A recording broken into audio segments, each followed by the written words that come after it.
அஸ்ஸலாமு அலைக்கும் வரஹ்மத்துல்லாஹி வபரகாத்துஹு. அன்புக்குரிய சகோதர சகோதரிகளே, மாற்று மத சொந்தங்களே, கிறிஸ்துவ சகோதர சகோதரிகளே,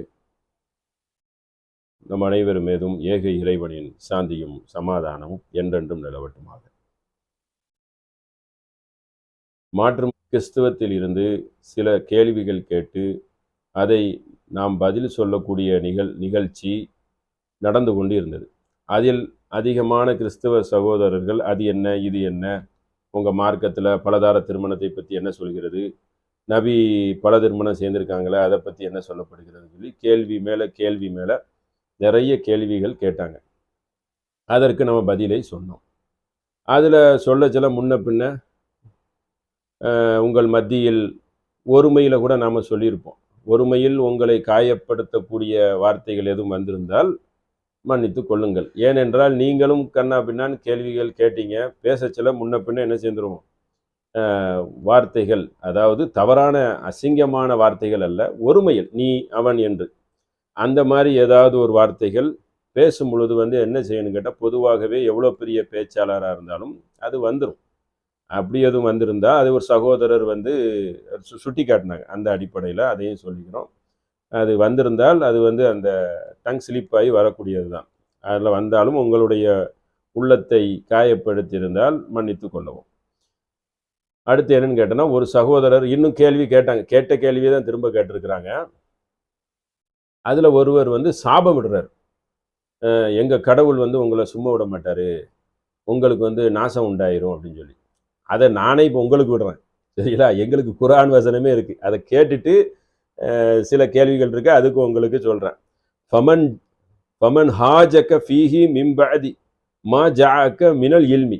இந்த வசனம் என்னவென்றால் ஆல இம்ரானில் வரக்கூடிய 61வது வசனம். நபிகள் நாயகம் ஸல்லல்லாஹு அலைஹி வஸல்லம் அவர்களுக்கு இந்த வேதம் வந்த உடனே பல பேர் வருவாங்க, சத்தியத்தை ஏற்றுக்கொள்வாங்க. கிறிஸ்தவர்கள், யூதர்கள், பல தெய்வத்தை வணங்கக்கூடியவர்கள். அந்த விரும்பி ஓர் இறை தானே, ஒரு இறைவனை வணங்குவது அது தொன்று தொட்டு வேதங்களில் இருக்கிறதுனால படித்து பார்த்தும் ஏற்றுக்கொள்வார்கள், சுயமாக சிந்தித்தும் ஏற்றுக்கொள்வார்கள். இப்படி ஒரு தன்மை அன்றும் இருந்தது, இன்றும் இருக்கு. அப்படி வரும் பொழுது சில பேர் என்ன செய்வாங்கன்னா, விளக்கம் பேசுறேன்னு சொல்லி விதண்டாவாதம் பண்ணுவாங்க. விதண்டாவாதம் பண்ணச்சில அல்லாவே ஒரு வசனத்தை இறக்கி என்ன தெரியுமா சொல்றான், கடவுளுக்கு மகன் இல்லை, மகன் இருக்கிறான் என்று நீங்கள் நம்பினால் வாருங்கள். எப்படி வாருங்கள்? வகுல் தஅலவு நத்உ அப்னாஅனா வ அப்னாஅக்கும் வ நிசாஅனா வ நிசாஅக்கும் வ அன்ஃபுஸனா வ அன்ஃபுஸக்கும். அதாவது வாருங்கள், எங்கள் பிள்ளைகள் உங்கள் பிள்ளைகள், எங்கள் பெண்கள் உங்கள் பெண்களையும் அழைப்போம்.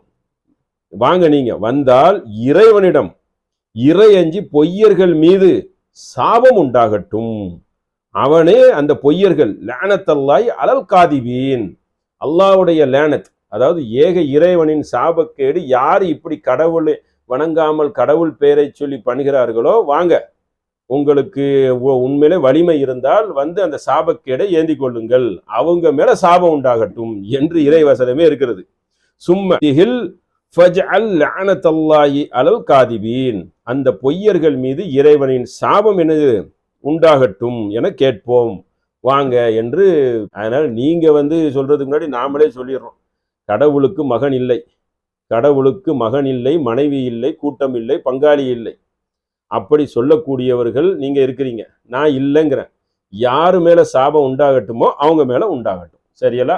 அது அல்லாட்ட ஒப்படைச்சாச்சு. நீங்க அதை உறுதியா நம்புனீங்கிறது அது பொய்யா இருந்தா உங்க மேல இறங்கட்டும். நான் ஓர் இறை தான் சொல்லி அடிச்சு 100% சொல்றேன். அது நான் சொல்றது மெய்யா இருந்தனா என் மேல இறங்காது, பொய்யா இருந்தா என் மேல இறங்கட்டும், சரிங்களா? நான் சொல்வது 100% உண்மை, நீங்களும் 100% உண்மைன்னு உங்களை நம்புறீல்ல, உங்க மேல அது இறங்கும். நீங்க அது பொய்யா இருந்தா, நாம சொல்றது ஓரிரை தான் வணங்கணும். இல்லை என்றால் நீங்களே சாபத்தை வேண்டிக்கிட்டீங்கன்னா அது உங்களுக்கே என்னது கேடுதான், சரிங்களா? கடவுளுக்கு மகன் கிடையாது என்பதுதான் இப்பொழுதும் என்னுடைய நிலைப்பாடு. அதை புரிந்து வைத்துக் கொள்ள வேண்டும். அது ஒண்ணு. இரண்டாவது, இப்பொழுது நான் உங்கள்ட்ட நிறைய கேள்விகள் கேட்டு நாம உங்களுக்கு என்ன செஞ்சுட்டோம், நிறைய பதில்களை சொல்லிட்டோம்.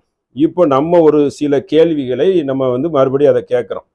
இதற்கு நீங்க நேரடியா அதுக்கு பதில் சொல்லணும். இதையாவது கடைசியா சொல்லுங்க. அந்த நான் என்ன கேள்வி கேட்டனோ அதற்கு நீங்க என்ன செய்யுங்க, உங்க பைபிள்ல இருந்து நீங்க பதில் சொல்லுங்க. அதாவது வருவாரு, தேவர்களை பின்பற்றி அவர்களை செவிப்போம், வாருங்கள், என்று கடவுளை பற்றி அவர் உங்களுக்கு பேசுவார். உங்களுக்கு ஒரு அடையாளத்தையும் அற்புதத்தையும் காண்பிப்பேன். குறிப்பாய் சொன்னாலும் அவன் சொன்ன அடையாளமும் அற்புதமும் நடந்தாலும் அந்த சொப்பனக்காரர்களும் சொல்கிறவனை கேளாதிருப்பீர்களாக.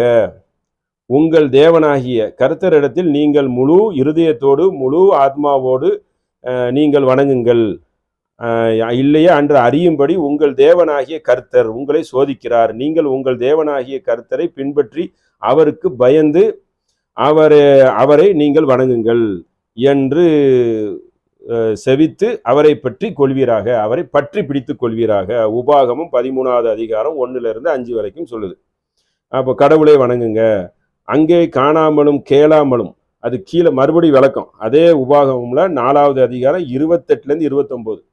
இது முதல்ல உங்கள்கிட்ட பேசும் பொழுது கொஞ்சம் சொல்லியிருப்போம். அதில் இருக்கக்கூடிய மிச்சம் இருக்கிற வசனம் அது பெருசாக வரக்கூடியது. நான் கொஞ்சம் சுருக்கி முக்கியமானதை சொல்கிறேன். நீங்கள் அந்த அதிகாரத்தில் போய் பார்த்துட்டு நீங்கள் இதற்கு உண்மையாளர்களாக இருந்தால் இதுக்கு என்ன அர்த்தங்கிறத நீங்கள் பதில் சொல்லுங்கள்.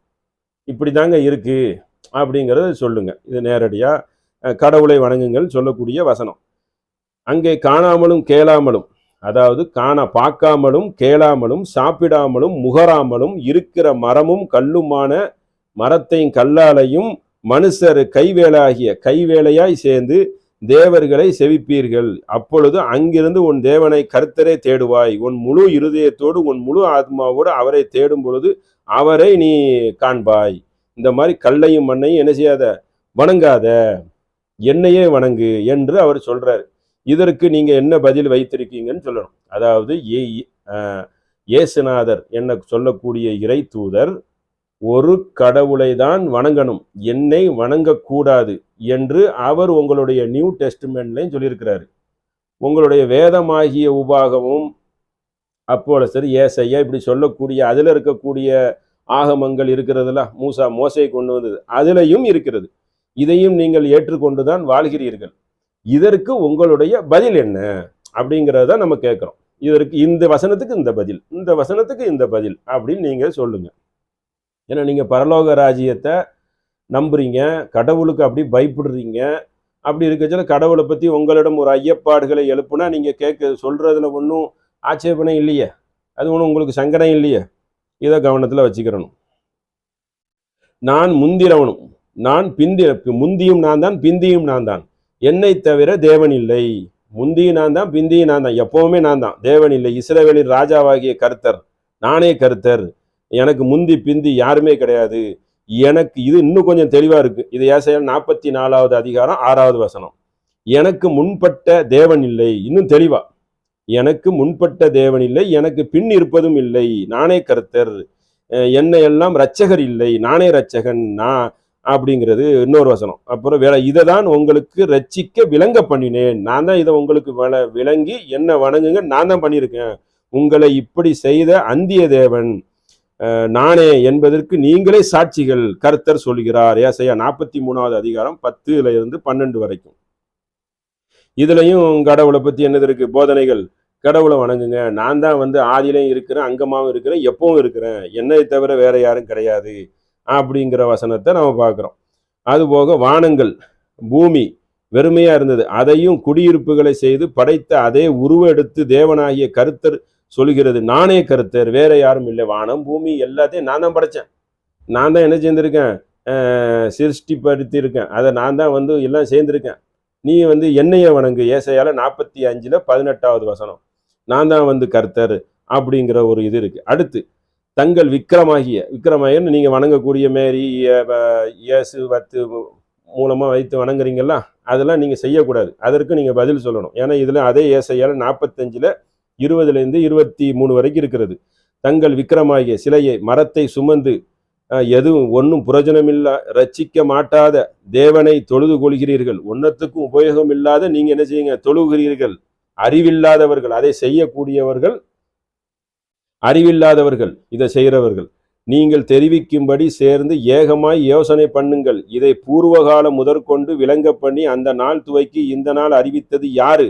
கர்த்தராகிய நான் அல்லவா அப்படின்னு கர்த்தர் கேட்கிறார். என்னைய வணங்கு, ஒண்ணுமே புரோஜனம் இல்லாத வணங்குறிய, இரட்சகராகிய நானே தேவன், வேற தேவன் இல்லை, என்னை தவிர வேற இல்லை, பூமியில் எல்லை எங்கு போனாலும் என்னை நோக்கி பாருங்கள், அப்பொழுது ரட்சிக்கப்படுவீர்கள், நானே தேவன், வேறொன்றும் இல்லை, முழங்கால் யாவும் எனக்கு முன்பாக முடங்கட்டும், நாவு யாவும் என்னை முன்னி ஆணையிடட்டும், நான் என்னை கொண்டே ஆணையிட்டிருக்கிறேன். இந்த ரீதியான வார்த்தை வந்திருக்குது. அப்போ என்னையே வணங்குங்கள், என்னை தவிர தேவன் இல்லைன்னு சொல்லி 45வது அதிகாரம் ஏசாயால இந்த வசனம் இருக்குது. 45வது அதிகாரம் 20லேருந்து 23. அதாவது மரங்களையும் கல்களையும் செய்யாதீங்க, அறிவில்லாதவர்கள் தான் செய்வாங்க அப்படின்னு ஏகத்துவ அந்த ஒரு கடவுளையும் வணங்குங்கன்னு சொல்லக்கூடிய வசனம். இதுக்கு நீங்கள் தான் சொல்லணும், என்னப்பா இப்படி இருக்குது அப்படின்னு சொல்லி கிறிஸ்தவர்கள் சிந்திச்சுட்டு என்ன சொல்லணும், இதற்கு ஒரு பதிலை என்ன செய்யணும், நீங்கள் சொல்லணும், இப்படி இருக்குது அப்படிங்கிறத நீங்கள் நல்லா ஆறாமரை சிந்தித்து, வேதத்தை படிக்கப்பட்டிருக்குதா, இப்படி நம்ம இருக்குதா, ஒருவேளை நமக்கு எதுவும் இருட்டடிப்பு பண்ணிட்டாங்களா என்னங்கிறத நீங்கள் தான் சிந்திக்கணும். விக்கிரங்களை உருவாக்குற யாவரும் வீணர்கள். பாருங்க எப்படிலாம் இருக்குன்னு.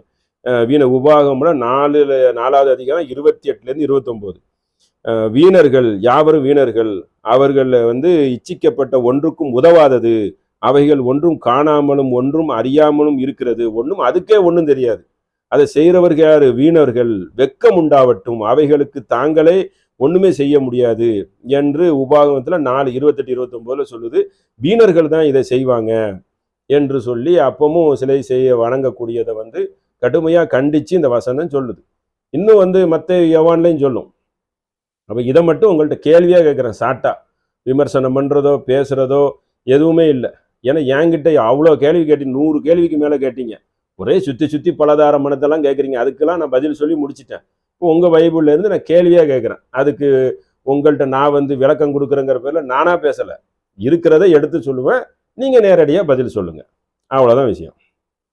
தெரிஞ்சுக்கிறோம்ல, அதான் ஒன்று. அப்புறம் அவர்கள் எல்லோரும் கூடி நிற்கட்டும், ஏகமாய் திகைத்து வெட்கப்படுவார்கள். அதாவது இந்த சிலையை வடிவம் சேர்ந்தவர்கள் கூட்டாளிகள்லாம் வெட்கம் உண்டாவட்டும், தொழிலாளர்கள் நரிஜிவான்கள் தானே, அவர்கள் எல்லோரும் கூடி நிற்கட்டும், அவர்கள் ஏகமாய் திகைத்து வெட்கப்படுவார்கள். ஏசாயா 44:9-11 வரைக்கும்.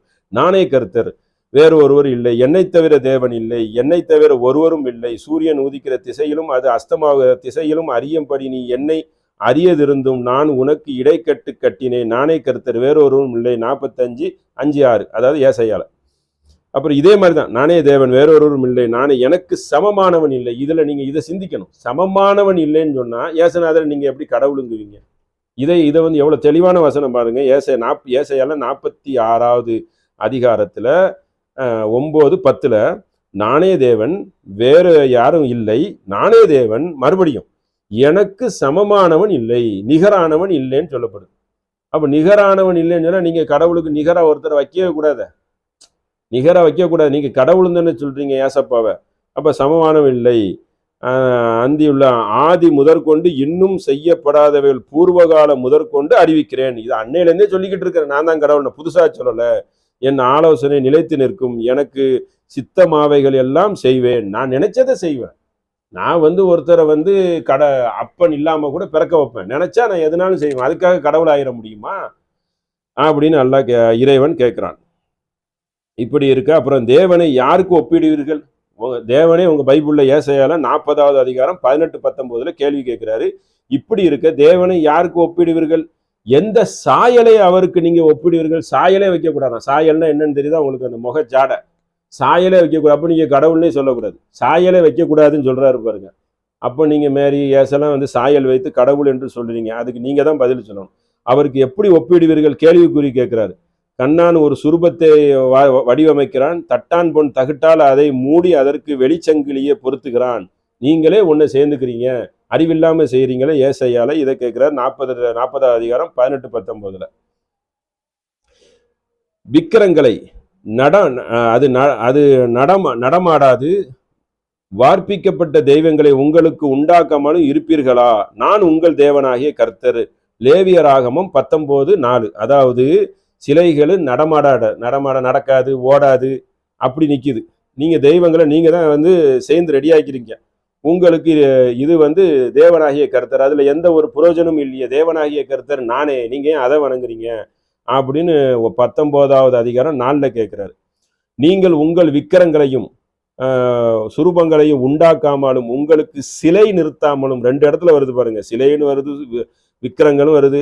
சிலை நிறுத்தாமலும் சித்தி நிறந்திருந்த கல்லை நமஸ்கரிக்கும், அதாவது அந்த கல்லை நீங்கள் தொழுவாவாலும் பொருட்டு உங்கள் தேசத்தில் வைக்காமலும் இருப்பீர்கள். அப்படிதான் நீங்க இருக்கணும். நான் உங்கள் தேவனாகிய கர்த்தர். இருப்பீர்களான்னு கேள்விக்குறி கேட்கிறார். லேவியராகமம் 26வது அதிகாரத்துல 1வது வசனம். என்னெல்லாம் கேட்கிறாரு? எளிமையா சொல்ல போறதா, நீங்கள் உங்களுக்கு சிலைகளையும் விக்கிரங்களையும் அதற்கு வடிவங்களையும் நீங்கள் செய்யாமல் நிறுத்தாமல் இருங்க, அதை தொழாமல் இருங்க. கல்லை அதை நீங்க செய்யவே கூடாது. தேவனாகிய கர்த்தர் என்னை தான் நீங்கள் வணங்கணும் என்று சொல்றார். இப்படி அடுத்தடுத்து கடுமையான வார்த்தைகளை வைத்து உங்களுக்கு சொல்கிறார். அடுத்து அதே சொல்ல பாருங்க, தேவன் உன்னை அடிமைத்தனம் வீடாகிய எகிப்து தேசத்திலிருந்து புறப்பட்ட பண்ணினேன். உன் தேவனாகிய கர்த்தர் நானே, வேற ஒரு தேவன் இல்லை. நீ வேற ஒரு தேவனை உண்டாக்காம இருக்கணும், அதை செய்யாத. வானத்திலும் கீழே பூமியிலும் தண்ணீரிலும் உண்டாக்கிறவன் ஒப்பானவன் ஒரே இறைவன் நான் தான். எனக்கு உண்டாக வேண்டும், அவைகள் நமஸ்கரிக்க வேண்டும். எனக்கு தான் என்னை தான் வணங்கணும், செவி சாய்க்கணும். தேவனாகிய கர்த்தர் நானே இப்படின்னு சொல்லி கர்த்தர் அவர் சொல்றார். எனக்கு பிள்ளைகளிடத்தில் 3ஆம் 4ஆம் தலைமுறை மட்டும் விசாரிக்கப்பட்டிருக்கிறேன்.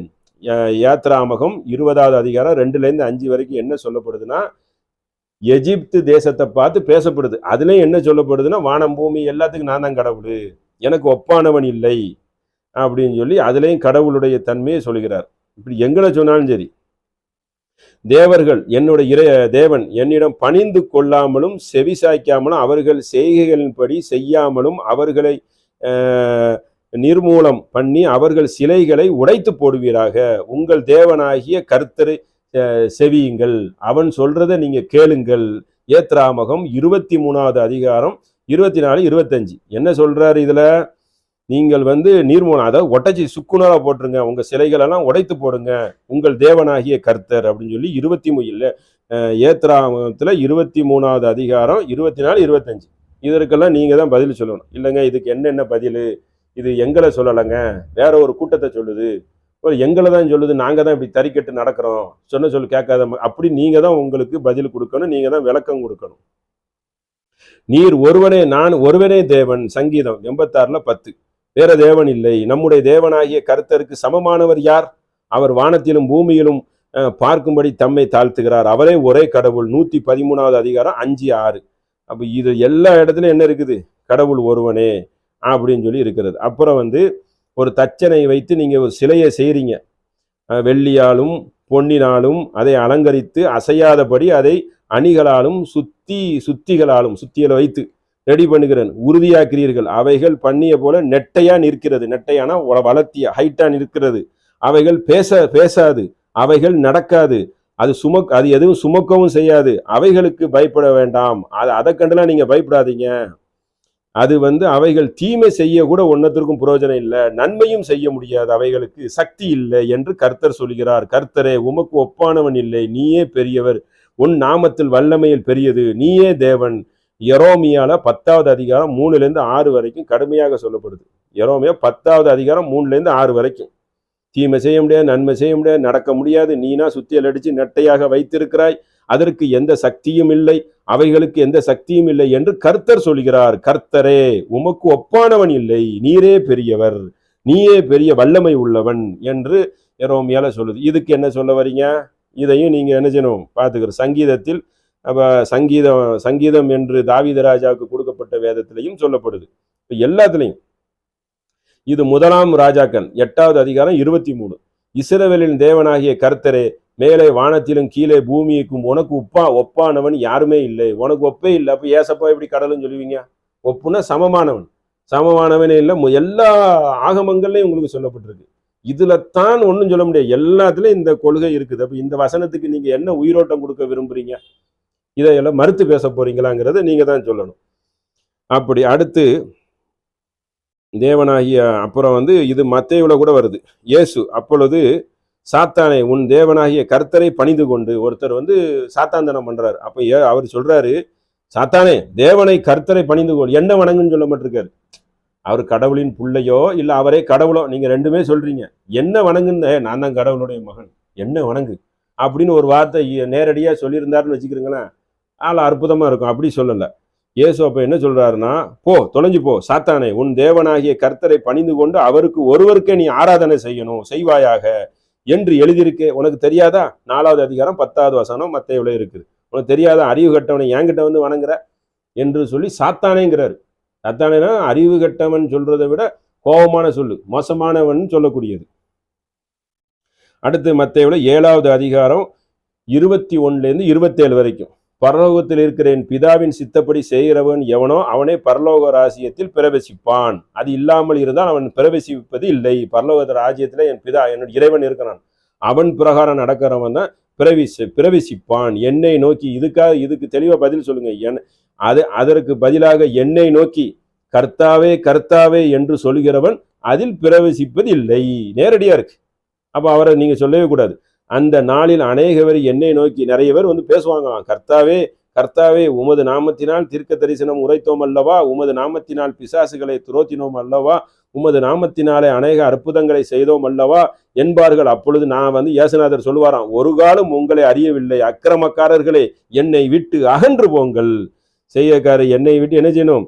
அகன்று போங்கள் என்று அவர்களுக்கு நான் சொல்லுவேன். ஆகையால் நான் சொல்லிய இந்த வார்த்தையை கேட்டு இவைகளின்படி செய்கிறவன் எவனோ அவனே வந்து என்ன செய்வான்? பரலோக ராஜ்யத்தில் ஜீவிப்பான் என்று இதற்கு மலை மீது மண்ணு கல்லுலாம் சொல்லி ஒரு ஒப்பனை வேற சொல்றாரு. அது நீங்க படிச்சுக்கிறீங்க.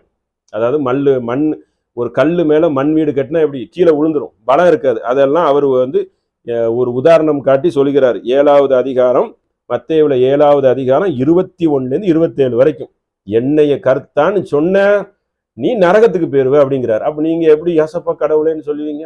ஓ ஏசப்பா அப்படின்னு சொல்லக்கூடாது, வேறையும் சொல்லக்கூடாதுன்னு அவங்க சொல்றாங்க. உங்களுடைய மெயின் ரோலாக வைக்கக்கூடிய இயேசுநாதருக்கு 4 சுவிசேஷம் சொல்றீங்களா, அதுலயும் சொல்லப்படுது, எல்லா நூல்லையும். அப்போ இதற்கும் நீங்க ஒரு பதிலை சொல்லுங்க. என்னடா நம்ம வேதத்துல இப்படி இருக்குது அப்படின்னு சொல்லி இதற்கு நீங்க என்ன செய்யணும்? கண்டிப்பாக தெளிவான நேரடியான பதிலை சொல்ல வேண்டும்.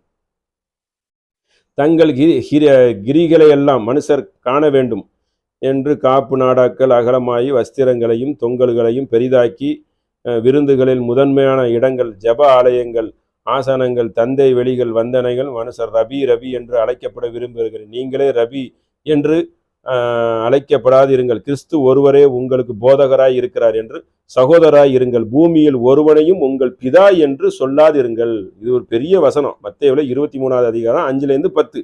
கடைசியில் அதில் என்ன வருதுன்னா, பூமியில சகோதரர்களா இருங்க, பூமியில ஒருவனையும் கடவுள்னு சொல்லக்கூடாது, கடவுள்னு சொல்லவே கூடாதான். உங்கள் பிதா என்று சொல்லாமல் இருங்கள், பரலோகத்தில் இருக்கிற ஒருவனே பிதாவா இருக்கிறார், அதாவது இறைவனாக இருக்கிறார். இவ்வளவு தெளிவான வசனம் பாருங்க.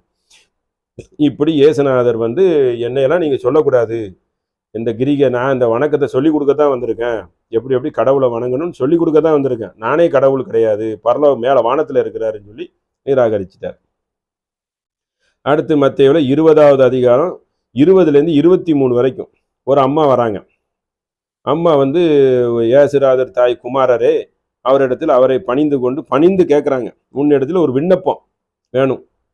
என்ன விண்ணப்பம்னு கேட்குறாரு. அவனை நோக்கி, எனக்கு வந்து உம்முடைய ராஜ்யத்தில் பரலோக ராஜ்யத்தில் என் குமாரராகிய இவர 2 பேரையும், ஒருவன் உன்னுடைய வலது பரிசத்திலையும் இன்னொருவன் இடது பரிசத்திலையும் தொடையிலையும் நீங்கள் அமர்த்த வேண்டும், பரலோக ராஜ்யத்தில் எங்களை சொர்க்கத்துக்கு கொண்டு போகணும்னு கேட்குறாரு.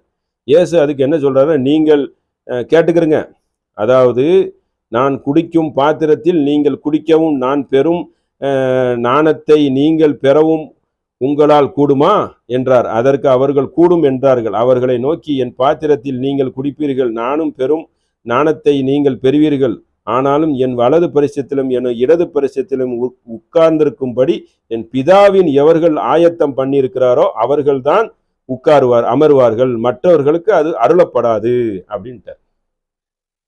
என்ன சொல்றாரு? ஒரு 2 பேர் வந்து கேட்டு எனக்கு வந்து ஒரு தட்சணை கொடுங்க, பரலோக ராஜ்யத்துல கேட்டதும் அவர் என்ன சொல்லணும்? அவர் உலகத்துக்கெல்லாம் பாவத்தை சுமக்க வந்திருக்காருன்னு நீங்க சொல்றீங்க, உலகத்துக்கெல்லாம் சுமந்து சிலுவையை தொங்க விட்டாருன்னு நீங்க சொல்றீங்களா? இது வந்து மத்தேயுல 20வது அதிகாரத்துல 20-23 வரைக்கும் இருக்கு. அந்த அம்மா 2 பேருக்கு கேட்குது, இந்த ரெண்டே 2 பேரை உங்களுக்கு இந்த பரலோக ராஜ்யத்துல எப்படியாவது சொர்க்கத்துக்கு அனுப்பி விட்டுருக்குன்னு கேட்டா ஓடிப்போ, கடவுள் படி நடக்கிறவன் தான் பரலோக ராஜ்யத்துல ஜீவிக்க முடியும். என்கிட்ட வந்து கேட்கிறேன், நானே ஒரு மனுஷன் பாவம், நான் உலகத்தை கடவுளை பத்தி சொல்ல வந்திருக்கேன்னு சொல்லி விரட்டி விட்டுறாரு. நான் சொல்லல, அவங்களே சொல்றாங்க. அவங்க யாரு வந்து கடவுள் பிரகாரம் நடக்கிறாரோ அவர் பிரவேசிப்பார், இல்லை என்றால் அவர்களுக்கு என் கடவுளின் அருள் கிடைக்காது என்று நிராகரித்து விட்டார் என்று மத்தேயுல இருக்கு. இதுக்கு என்ன சொல்றீங்க என்பதை நீங்கள் வந்து என்ன செய்யணும், பதில் சொல்லணும்.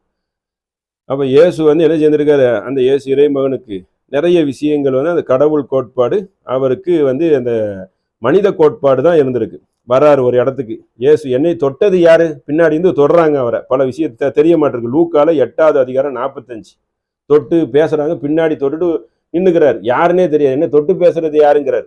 மனுஷனா இருக்கிறதுனால அவருக்கு தெரிய மாட்டிருக்கு. ஒரு இடத்துக்கு பாத்ரூமுக்கு வராரு, காலை கடன் கழிப்பதற்கு வராரு, மலஜலம் கழிப்பதற்கு வரும்போது, காலையில ஒரு நகரத்துக்கு திரும்பி வருகையில் வரும்போது அவருக்கு வயிறு பசி தாங்க முடியல. அவன் பசி வந்துடும், மனுஷன்னா பசிக்கும்.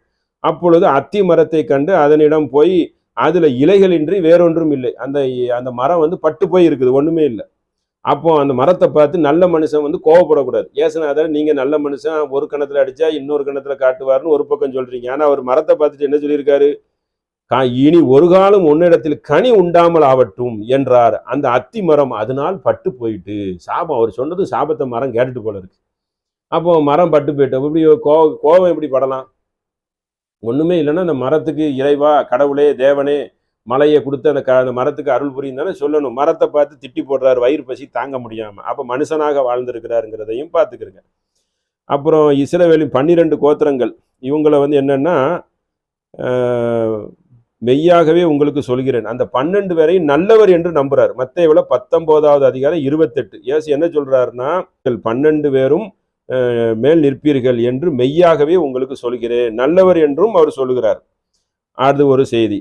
அடுத்து அந்த நாளையும், அந்த நாள்னா உலகம் அழியக்கூடிய நாளை தான் அவர் சொல்றாரு. அந்த நாளையும் அந்த நாளிகளையும் பிதா ஒருவரை தவிர மற்றவரும் அறியான், பரலோகத்தில் இருக்கிற தூதரும் அறியார் என்று சொல்லுகிறார். அப்போ என்னது, உலகம் அழிகிறது அந்த நாளையும் எனக்கு தெரியாது, அதுவும் பிதாவுக்கு, இறைவனுக்கு, கடவுளுக்கு தான் தெரியும். அப்புறம் மார்க்கில் 13வது அதிகாரம் 32 சொல்லப்படுது. அப்போ அவர் அதுவும் தெரியல. அப்போ வந்து கடவுள் தன்மைகளுக்கு என்ன இல்லை, இயேசுநாதருக்கு கொடுக்கக்கூடிய அருகதைகள் ஒன்று கூட நெருங்கவே மாட்டிருக்கு. அடுத்து பாருங்க, உபாகமம்ல இன்னொரு செய்தி, ஆகையால் உயர் வானத்தில் தாழ பூமியிலும் கர்த்தரே தேவன், அவனை தவிர வேறொருவனும் இல்லை என்பதை இந்த நாளில் நான் அடித்து சொல்கிறேன், உன் மனதில் சிந்தித்துக் கொள். உபாகமம் 4வது அதிகாரம் 39வது வசனம் அடிச்சு சொல்றாரு, நான் கடவுள், நான் இல்லை அப்படின்னு சொல்லி. இஸ்ரவேலரே கேள், இஸ்ரவேல்னா கேள, இஸ்ரவேல் தானே உங்களுக்கு ரொம்ப பிடிக்குமே, எல்லாம் உங்களுடைய வம்ச வழி தானே, அவங்களுக்கு தான் இயேசுநாதர் வந்தார், நீ உங்களுக்குன்னு சொல்றீங்க. உம்முடைய தேவனாகிய கர்த்தர் ஒருவர் தானா, ஒரு கடவுள் தானே, முக்கடவுள் கிடையாதுன்ட்டார்.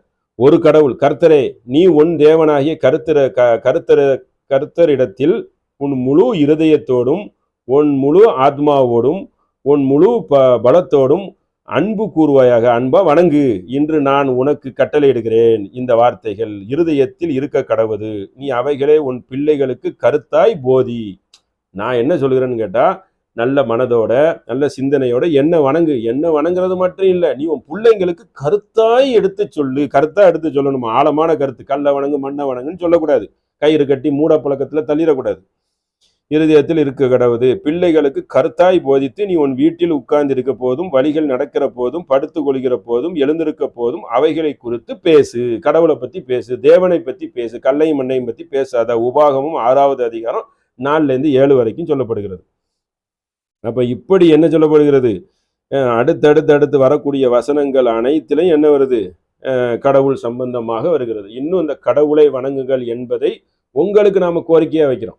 நீங்க என்ன செய்ய, என்கிட்ட கேட்குறீங்க, விவாத கூப்பிட்டோம் வரல, ஒரு சகோதரர் ஃபோன் பண்ணி நிறைய கேள்விகள், ஒரு 3 கேள்விகள் கேட்டார். அதை ஆல்ரெடி அந்த கேள்வியை உங்களுக்கு நான் பதிலாக சொல்லிட்டேன். அவர் சுற்றி அந்த பலதார மனத்தை தான் கேட்குறாரு, அதுக்கு நான் பதில் சொல்லிட்டேன். இப்போ நீங்க எப்படி பலதார மனத்தில் நடந்தீங்கன்னு சொல்லியும் அடுத்து என்ன செய்வேன், அதையும் நான் கேட்பேன். கடைசியாக வந்து இயேசுநாதர் தான் கடவுள் இல்லைங்கிறது ஏற்கனவே சொன்னது தான், இதையும் சொல்லிடுறேன். அதாவது 6ஆம் மணி நேரத்தில் ஏலி ஏலி லாமா சபக்தானி, தேவனே தேவனே ஏன் என்னை நீ கைவிட்டீர், மத்தேயு 27வது அதிகாரம் 45-46 மிகுந்த சப்தமாய் கூப்பிட்டாரு. அதற்கு தேவனே தேவனே ஏன் கைவிட்டீர் என்று அர்த்தமாம் அப்படின்னு சொல்லி 6 மணிக்கு கூப்பிட்டாராம். நல்லா கேட்டுக்கிறணும். அதுக்கப்புறம் 6 மணி நேரம் முதல் 9 மணி நேரம் வரைக்கும் பூமி எங்கும் அந்த நகரம் உண்டாயிட்டு. 9 மணி நேரத்துல இயேசு ஏலி ஏலிலாமா, ஒரு இடத்துல 6 மணி, இன்னொரு இடத்துல 9 மணி.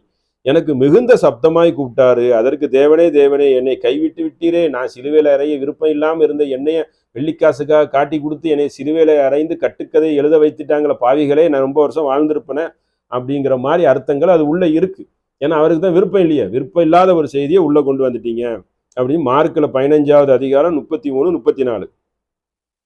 அடுத்து ஏறக்குறைய 6 மணி இருக்கும். அப்போது 6 மணி 9 மணி அந்த மாதிரி இருக்குது. சூரியன் இருளடைந்து தேவாலயத்தில் திரைச்சீலை நடுவில் 2ஆக கிழித்து, இயேசு பிதாவை உம்மிடத்தில் கைகளால் என் ஆவியை ஒப்பைக்கிறேன் சத்தமாய் கூப்பிட்டாரு. சத்தமாய் கூப்பிட்டு ரொம்ப மன கஷ்டத்தோட சொன்னார். இப்படி சொல்லி என் ஜீவனை விட்டார். ஜீவன் உயிரை விட்டாராம். லூக்கால 23வது அதிகாரம் 44, 46 3 வசனங்கள்ல என்ன சொல்லப்பட்டிருக்கு? சத்தமாய் கூப்பிட்டு, மனசங்கடமாய் சத்தமாய் கூப்பிட்டு அவர் ஜீவனை கடைசியாக விட்டார். அப்ப 6 மணி, சாயங்காலம் 9 மணி, 10 மணி, அண்ணா பின்னான் மணி இருக்குது. முரண்பாடு இதுக்கு பேரு. அப்ப முரண்பாடாகவும் சொல்லப்பட்டிருக்கிறது. இவ்வளோ கேள்வி வச்சிருக்கேன். ஏறக்குறைய எத்தனை, ஒரு 15 16 கேள்வி வச்சிருக்கிறேன். 16ல என்ன சொல்லியிருக்கிறோம்? 16க்கு மேலேயே வந்திருக்கும். கடவுளை மட்டுமே வணங்குங்கள் என்று சொல்லப்பட்ட வசனத்துக்கு பதில் என்ன என்று நீங்க உங்களுடைய டெஸ்ட்ல இருந்து நேரடியா கேட்டிருக்கு. கடவுளுக்கு இலக்கண சொற்கள், இதை நீங்க செய்யுங்க. செய்தா அது உங்களுக்கு உங்க கடவுள் சாபக்கேடுலேருந்து நீங்க தப்பிச்சுக்கலாம்ல. நீங்களும் ஓரிரையை வணங்குனீங்கன்னு சொன்னா நாளைக்கு பரலோக ராஜ்யத்துல நீங்களும் என்ன செய்யலாம்? நல்லபடியா ஜீவிக்கலாம். அப்போ இயேசுநாதரும் என்னை வணங்குங்கள் என்று சொல்லவில்லை. அவரே கஷ்டப்பட்டு ஜீவனை விட்டுருக்காரு விருப்பம் இல்லாமன்னு சொல்லி அதையும் நம்ம வாசித்து காட்டியாச்சு. இதற்கெல்லாம் நீங்க என்ன செய்யணும்? அதையே திரும்ப நீங்க எழுதி போடக்கூடாது. இதுக்கு பதில் சொல்லணும். இது இப்படி அர்த்தங்க, இல்லை எங்களுக்கு தெரியலைங்க அப்படின்னு விளக்கமா நீங்க என்ன செய்யணும்? பதிலை சொல்லணும். இதுதான் இதனுடைய முதல் கடவுள் இலக்கண உரையில இதை பற்றி உங்களுக்கு விவரித்திருக்கிறோம். அடுத்த உரையில இன்னும் சில கேள்விகள் இருக்கிறது, பதில்களும் இருக்கிறது. அதை பார்க்கலாம்.